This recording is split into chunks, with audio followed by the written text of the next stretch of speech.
সময়টা মোটেই ভালো যাচ্ছে না টি-20তে বাংলাদেশ জাতীয় দলের অধিনায়ক লিটন দাসের। গেল ওয়েস্ট ইন্ডিজ সিরিজ ফ্লপ যাওয়ার পর চলতি বিপিএলেও নিজের ফর্ম খুঁজে পাচ্ছেন না এই ব্যাটার। উল্টো আজকের ম্যাচে 0 রানে আউট হয়ে গড়েছেন লজ্জার এক রেকর্ড।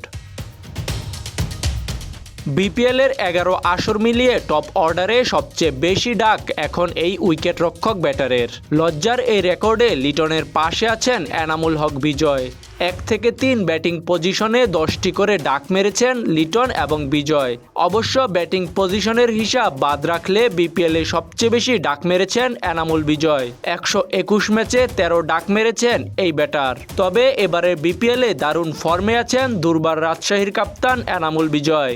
কিন্তু ক্যারিয়ারের বাজে সময় যেন পিছুই ছাড়ছে না লিটন দাসের। তাজিম আশরাফ, বিডি আর্কাইভ।